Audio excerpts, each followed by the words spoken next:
ka-super mom at ka-super dad. Ngayon po ay ipapakita ko sa inyo yung mga na-purchase ko kanina for organizing our house. Ito po ay murang-mura na nabili ko sa Japan Home Center dito sa Imus, Cavite. So buksan natin, wait lang. So nakapunta ako sa Japan Home Center kanina sa City Mall at ito, meron pala doon. Matagal na ako naghahanap ng mga tools to organize my things kasi napaka-cluttered na at since nauuso ngayon ang decluttering ng ating mga gamit, ito ang papakita ko sa inyo kasi napakamura pala doon sa ano na yon, establishment. Una nakita ko pagpasok ko pa lang itong storage bins ng mga food natin. Halimbawa yung karne kasi ito ay freezer, okay. Then microwavable, okay. Microwave, okay. Then stackable, okay. BPA free daw ito. So ito ay 66 pesos lang ang bili ko. Meron na tong dalawang laman at maganda kasi meron tong pang tanggal ng yung init ng pagkain kapag kailangan mo siya ilagay sa refrigerator. So, ang binili ko daw nito ay dalawa. I was looking for the white, but walang white. Ang lid niya ay green, may violet, but ibang size, at yun ay 99. So, soon, yun ang bibilin ko. Kasi, ang panglalagyan ko nito ay yung mga meat na bago ilagay sa freezer para hindi kakat na ikakat or ito lahat. Yung part lang, like 1/4 or 1/2, ilalagay dito para hindi laging labas-pasok ng karne kasi yung naging cause ng bacteria. Yung laman nito, tanggalin natin.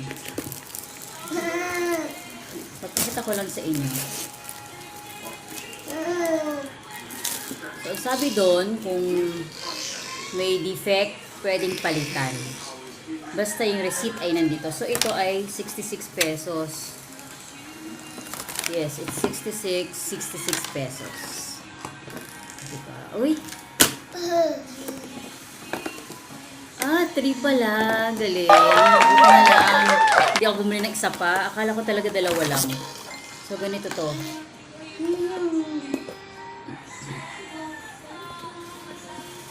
Medyo manipis pero okay na to. Diba? Kesa naman yung microwavable na parang pwede mong yung disposable, pwede mong itapon pagka hindi na kailangan. So yung son ko andito sa tabi ko kasi hinahanap niya ako. Ito, sa case na to. Ang maganda dito sa case na to ay may vent ito. Tatanggalin mo yan para ma-release yung init at pwede mo na ilagay sa refrigerator. Pero ito lalagay ko sa freezer para yung magkaroon ng yung mga meat, diba? I-store ko ng maayos para hindi na to balik. Pero kami kasi, pagka kailangan mo, halimbawa, bibili ng 1 kilo na meat na namin yon, i-separate namin to 1/4, 1/2 kung kailangan. Pero mas maganda kung naka-organize na ganito para maayos at maiwas sa bacteria. Kasi, kalaban natin ng bacteria, diba? And besides, yung microwavable na nabibili dun sa store ay yung clear, madali pong ma-crack yun, madali masira. Ito siguro makakaabot ng ilang months din naman. I-update ko po kayo mga mommies kung madaling masira ito. Sabihin ko po kayo agad. And then next, ito ang multi-purpose 3-layer storage rack. So 3 layers. May ibang kulay din ito, pero mas pinili ko yung white kasi mas malinis. Kasi, meron kami dating ganito na ilalagay dun sa corner ng kitchen para ilagay yung dishwashing liquid, yung sponge, and toothbrush. Kasi dun kami ng toothbrush ni hubby. So, kinalawang. Maganda pa naman sana yung itsura nun. Kinalawang at delikado yon sa ating health. Kasi baka matetano tayo, diba? Lalo yung mga kids. Kasi yung bunso ko, mahilig na siyang tulungan akong maghugas ng plates. So, kakabit natin, then I'll be back. La, la, la. So, ang anak ko ay kailangan may music. My blind son would like to listen to music all the time and embrace me. O, ito na nga. Ito yung sinasabi ko sa inyo. O, di ba? Lalagay ko sa corner, tapos papakita ko sa inyo kung paano yung setup. So, bali ito, medyo maliit lang yun nandito. So, dito ko lang ilalagay yung mga sponges and yung steel wool. Sa dulo siguro, yung panglinis nung sa tiles. Okay? Sa taas, ilalagay ko dito yung dishwashing liquid, tapos yung toothbrush holder. Yan. Okay? So, syempre, dahil nandun na rin ako sa tabi ng Human Nature, bumili rin ako sa Human Nature. So, lahat ng videos ko about grocery and stuff, papakita ko na rin sa inyo. Okay? So, yun. Ito naman ngayon yung subukan ko. Kasi ito, dahil rough and dry na ang buhok ko, ito, for rough and dry hair. Ay, saan maliwanag? Okay. And ang rescue balm na naubos na. Kasi may rescue balm namin. Ito. Ang rescue balm na naubos na, oh. Diba? Mas maganda kung malaki yung bibilin mo. Pero nagtipid ako ngayon, kaya ito muna. At saka, 1 month naman namin ito ginagamit. As long as nasa refrigerator. Then, gagamitin ko ngayon ang... Ito maliwanag. Maliwanag. Okay. Yan. With Hair Revival Cocoa Mask. Ito, medyo pricey. 320 something. But if you are... ikaw ay dealer, nag-register kasi Human Nature, magkakaroon ka ng 15% off. At kung lagi kang bumibili sa kanila at nakuha mo yung 800 pesos na, 1,000 plus yata. So, magkakaroon ka ng 25%. This Saturday, meron din silang product launching. So, magkakaroon ka ng 30% off. Ito naman, to repair your hair. Protein repair for sleek and nourished hair. Once a week lang ito gagamitin. So, ibabalitan ko kayo kung naging, kasi ang buhok ko ay frizzy. Oh, frizzy.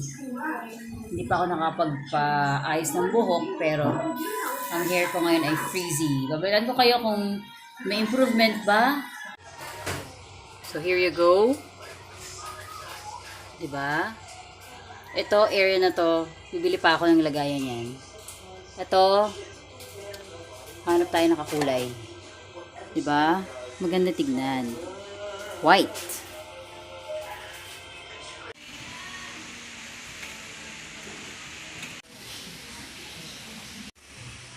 Today, magkakaroon tayo ng grocery haul.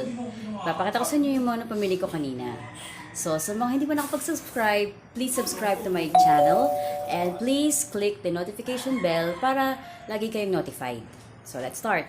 Mga grocery items na pangkain na missing sa aming pantry. So, kailangan ng patis. Nakakita ko ng banana cake. Maganda pang breakfast. Kailangan ko ng baking soda for cleaning and for baking also. Kasi gagawa ako ng cookies. So, ayan. Good for 1 month na siguro. And then, I also need pineapple juice for my kid. Fiber para makapoop. Next, also need original honey. Pure honey. Kasi marami nabibili sa palengke na mura pero puro asukal lang. And then, also, I need condensed milk para sa gagawin kong spaghetti. Then also, I bought the 3 kids with yogurt drink. Then, 2 packs of fresh milk para sa cereal. We don't use yung malalaking packs kasi napapanis para sa amin. Then, raisins para sa dessert ng mga kids. And Yakult, I bought yung light para hindi tumaas ang sugar ng mga bata. Then also the margarine that I will use. This is the cheapest. 38 lang to. Margarine / parang butter. Pwede din pang lagay sa cookies. Next. Ito, hopya. Favorite namin to. Favorite. So, affordable na to. Bale, buy one, take one to. Siguro nasa 30 plus ito. Then, I also bought cocoa sugar. This is a healthy sugar, as you all see. Dahil ito ay 100% natural. It is from the coconut sap. Yan. This is organic. So, mas maganda to para maiwasan natin ang high levels of sugar sa katawan natin. Fit for diabetics. And then, I also bought ito maganda para sa mga bata. Hindi masyado matamis kasi natikman na nila. It is Sandy whole wheat cookies. At ito din, Magic Flakes na may flavor pero hindi matamis. So, ito yung recommended for your children's consumption. Bumili ng mga toiletries and stuff for cleaning our toilet, for the laundry. Prefer namin ang Downy over other brands kasi mas hindi masyadong matapang yung amoy, hindi masyadong ma-alcohol. Kailangan din namin ng Zone Rocks para sa may kulay naming damit para mabango at mawala yung stain. Tsaka mawawala din yung odor nito. Then also, try natin kung maganda ang Zonox Multi-Clean. Sabihin ko sa inyo kung okay siya o hindi. Tinaray ko lang kasi mas mura. 109 lang to compare sa 130 plus na Domex. Pero ang Domex talaga tried and tested. Maganda kahit hindi mo siya kuskusin, hindi mo siya scrub. Basta ito ay iwan mo 20 minutes, you soak it and it is good to go. You need wipes for the kids, soap for the kids, for myself, and yung kailangan for the necessity ng ating monthly. And also this one for mga body pains. Lotion for kids at night time. Yan ang gusto nila. So yun lang po ang aking haul. I hope that you enjoy watching and I hope nagkaroon kayo ng mga ideas. But kaya pinili ko yung Olay. Nabuksan na nga eh. Kasi gusto ko moisturize ang body ko. Ito mas mura yung Nurse C. Sensitive. Kasi ito ay walang paraben. Paraben is one cause of cancers, 'di ba? At ito pinili ko to, hindi ko ini-endorse to, no? Itong sanitary napkin, pero ito ay very cheap. 20 pesos lang. Yun lang. Sa akin naman sa paglalaba, mas gusto ko pa rin yung branded na conditioner ng fabric conditioner kasi mas hindi ka nga nakatipid pero worth naman yung pera. Red. So since na ngayon, Wednesday, yung sa supermarket 26 na yung nito yung expiration date. So dapat tignan nyo at least 1 to 2 weeks kasi minsan ganun medyo mahaba yung span ng kanilang expiration date. So titignan nyo kung madaling ma-expire o hindi. Pero ako, mas recommended ko yung gardenia kasi kahit expired na, hindi nag-aamag agad.